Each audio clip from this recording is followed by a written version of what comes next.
Hello everyone, welcome to another episode on Astropods.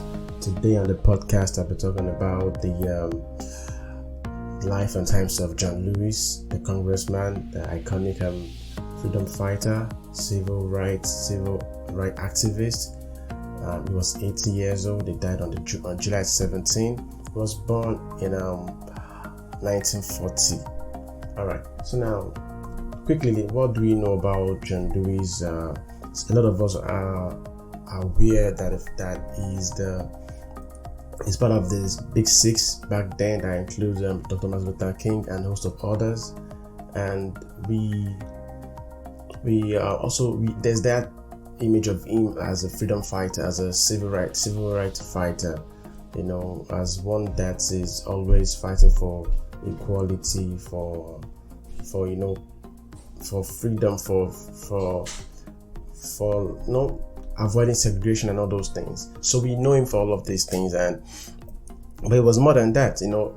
Congressman John Lewis spent 33 years in the House, and he helped to pass some laws. His vote was helping some of those things that they did. But more importantly is that Congressman John Lewis, late John Lewis,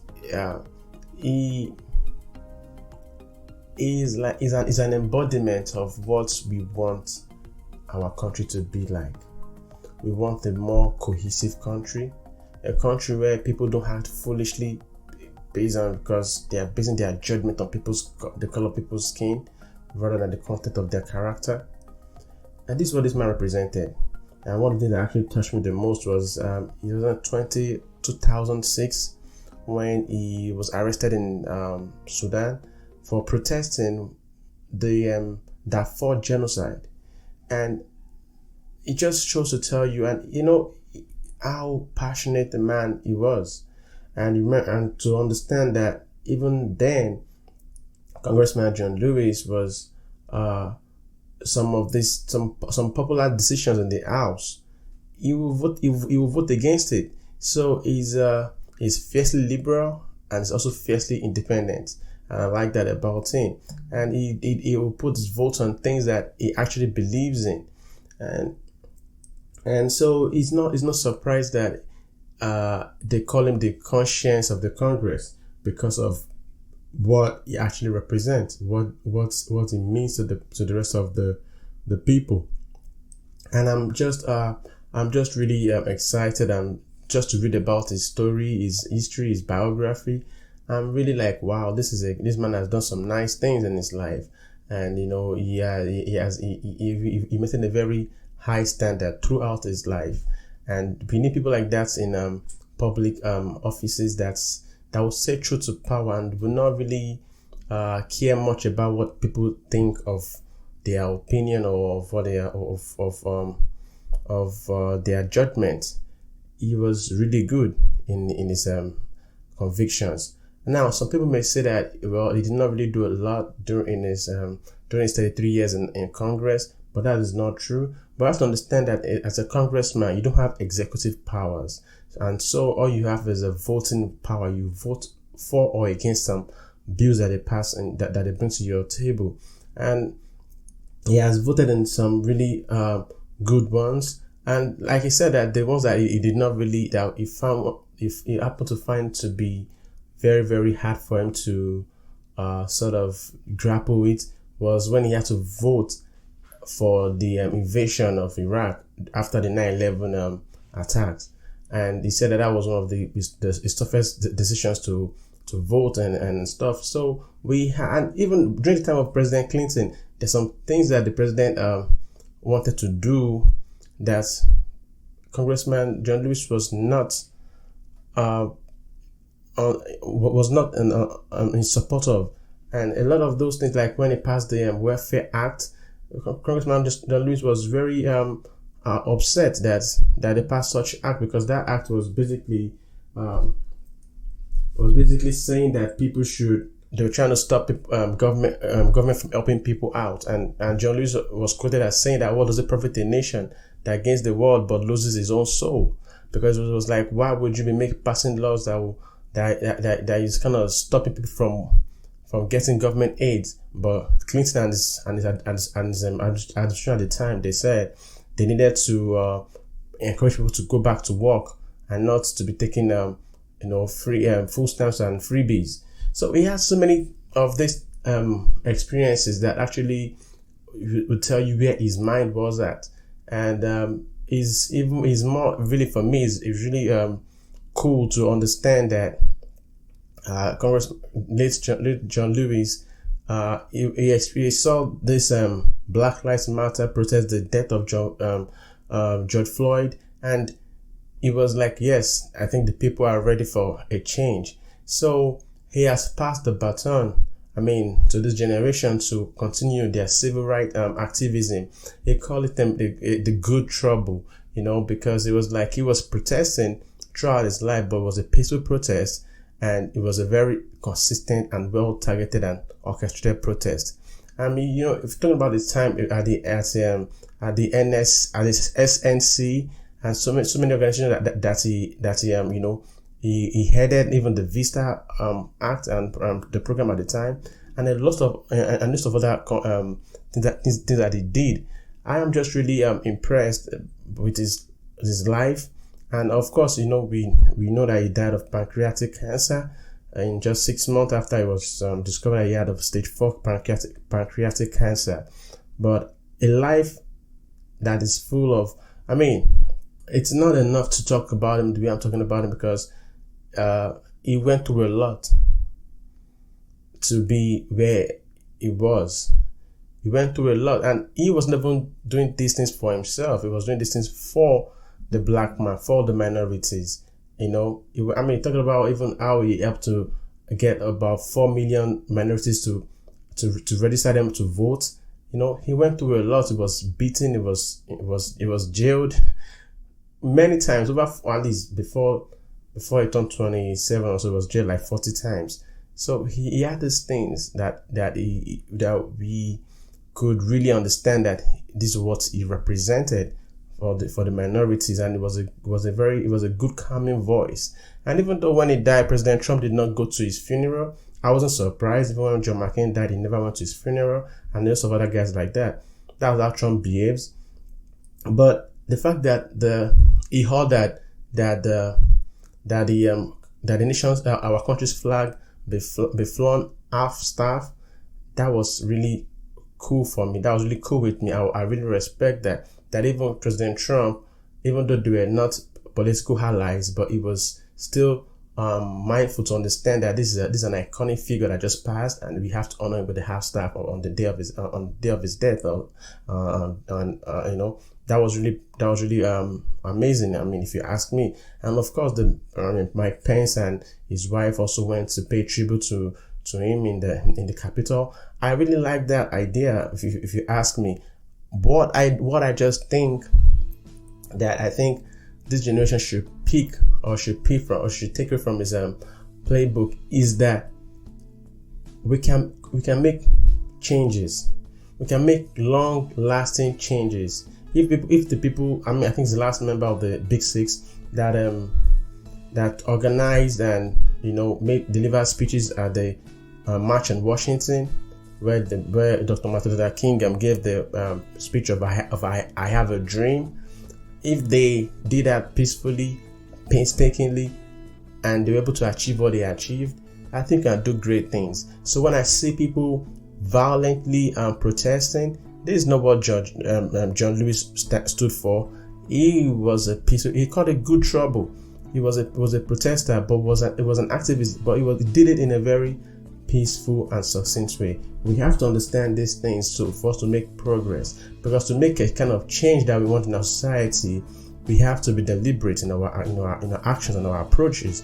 We cannot just go out there, start vandalizing things, and people that do not support or do not share our views, we see them as enemies and we want to beat them up or shoot them or do things that is crazy to them. Two wrongs can never make a right. So if you're trying to make a change, we have to make a very sweet, smart, and well thought change. We have to do it the way John Lewis and the rest of the guys did it back then, and then we can be able to achieve the kind of things we want to achieve. I see that, and I'm just saying that to say that because I saw last week, before I go into all of that, for my supporters, for my listeners that have not heard from my voice for a long time, I know, this game of this media and podcasting and all this that I'm doing, for me to be doing on this scale, I'm doing it. It involves a lot of studying, a lot of research, a lot of analysis and stuff. So sometimes you get overwhelmed because you have breaking news almost every day, and you are trying to pick which one is more suiting for your listeners, which one is more suited that you can be able to tell the truth. Because the idea behind Astropods is to give my listeners or people that care to listen to my podcast the truth as it is, based on what information we have out there. So I go through multiple sources, and I just read a lot of these articles and opinion and op-eds, just so I can have a good understanding of what is going on. Then I can share my understanding based on what I've read to the rest of the people that are listening to my podcast. So for those that have not heard my voice since last week, I want to say I'm sorry. Sometimes I get overwhelmed and I start asking myself some questions, and I don't have answers to the questions. And so I just tend to just drop it for a minute and just try to get myself together again. So that's what happened. I was never intended to not put anything out there for so long. And, it was just like a soul searching prayer for me to search myself and ask myself some kind of questions and, hopefully I was able to give myself kind of answers I think I needed. Because the purpose I'm doing this thing, if it was for me, I would not be doing that. But I'm doing these things that, I don't know if I said it before, when Kobe passed and I saw the way he was forward thinking, making sure that everything I was doing was digitalized so that people can see it from throughout the world. It really inspired me. Not that I don't know this before, but I was like, life is too short. So I am not doing this podcast for my own consumption alone, but because of the people that are going to listen to this podcast 20, 50, 100, 3, 4, 500 years from now, that they can see that this podcast was done with them in mind. I am doing this thing for people to listen to this podcast, sometimes to watch some of my videos on YouTube, not because I like it per se. Of course, I love to share knowledge, but because I want to give value to people out there. And that is what is driving me to keep on doing it now. And I'm not going to stop. I'll keep reading the different articles, and I still the one that really makes sense according to the day. And I'll read more about it, and I'll come and give my own analysis and opinions and narratives. I'm not the media person, so whatever I'm saying is definitely. I'm not part of the mainstream media, so to say. Whatever I'm saying, whatever Astropod represents, pure organic truth. We read everything and we just try to sift through the old cluster of news, and we give our listeners the best content, the best opinion, the best unadulterated information. That being said, so let me go back to what my story about. I read some last week. I think Mark Cuban was trending. So it happened that I think it was one radio host in Texas that sort of tagged Mark Cuban in a tweet. He said that I'm just paraphrasing, that he couldn't wait for the season to start, and whenever it starts, you can't wait to go to the Dallas Maverick Stadium and watch the guys play, because they are a very promising basketball team, ball club. But he said that the moment somebody takes a knee, is walking out the door, then he tagged Mark Cuban, and Mark Cuban was like, "Bye, Felicia."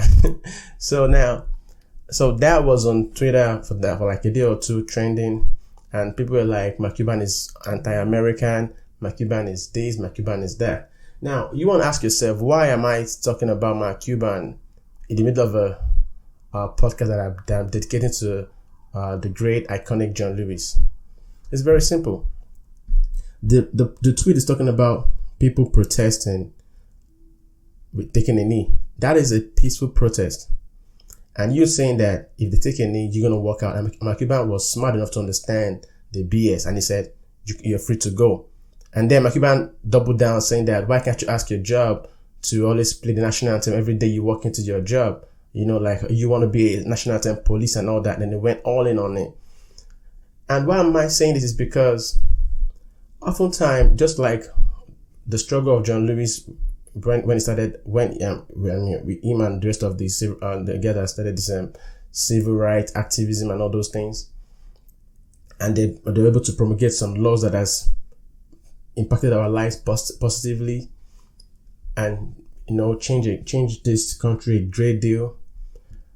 They were protesting, and it's just like this man was saying. People were then saying then that their protest was anti-American. But a consistent and deliberate effort brought about a permanent change that we are seeing right now, and we're going to see more changes as we move forward. If players are using their platform to shed some light on the social and societal inappropriacies, I think it's only fair for us to listen rather than trying to put that you are unpatriotic tag on people that are protesting peacefully. This is 2020. This is not 1963, 1964, 1965, where people have to be beaten, where there's segregation, where there's the Jim Crow laws and the bus laws and all those things that John Lewis had to go through to get his message across. So when we see some people that are racist and they will always hide under the guise of being unpatriotic when you take a knee during the protest of a national anthem, that I don't even know why they're doing that anyway. But since they're doing it, let's call it for what it is. And these players have said, according to Colin Kaepernick, have said that this is not a protest. It's not a disrespect to national anthem. As much as this is a respect to the national anthem. And I think that the only time I can get you to listen to what I'm saying is when I do this during the national anthem. Then that's where it can bring the kind of attention it deserves. And when people try to spin that around and try to say that it is being unpatriotic, and Mark Cuban called this person out like, listen, you can go and don't come back to our stadium again. We don't even want people like you here anyway in the first place. We have to understand the struggle is still here, guys. We are still struggling. And for John Lewis' death not to be in vain, or his struggles and that of Martin Luther King and the rest of the people not to be in vain, we have to be able to understand and decipher quickly when people try to change our narrative. And that's why I'm doing this podcast. Because oftentimes the media and some of these people want to always change the narrative and want to sway our attentions from the real things that actually matters to us. We cannot let that happen. We have to stay focused. Because I believe strongly that a peaceful protest will always bring about a more lasting change. All right, and that's the podcast for today, ladies and gentlemen. Thanks a lot for listening to the podcast. I'll be hitting you with another one shortly. As a matter of fact, my next podcast is about the monumental corruption going on in Nigeria. I don't connect. Well, I'll be talking about that and what it means, and I'll just tie that with the death of a young naval combatant officer that died in Nigeria. And this is also we can also take that to the rest of the world, the impact of corruption. And no, that's not because that's what Nigeria is known for. That's not all we represent as Nigerians. But I think it's a thing that I want to share with the rest of the world, so we can just talk about it briefly. That's my next podcast, and after that I'll be talking about the tech meeting yesterday and all that things that I'll be talking about briefly afterwards. But I'm back again as we do every day. I will not miss a day again. I'm sorry guys for keeping you guys in for so long, and thank you again for listening to Astropods. If you have, please like, share, comment, follow, subscribe. We can't wait to hear from you, and I'm very attentive. I'm here 24/7 to answer your questions. And I've always said my sources are Wikipedia, biographies, New York Times, Washington Post, The Guardian. I can go on and on and on. I read a lot of reference to get to this point. Thank you so much again, and that's the podcast. Bye for now.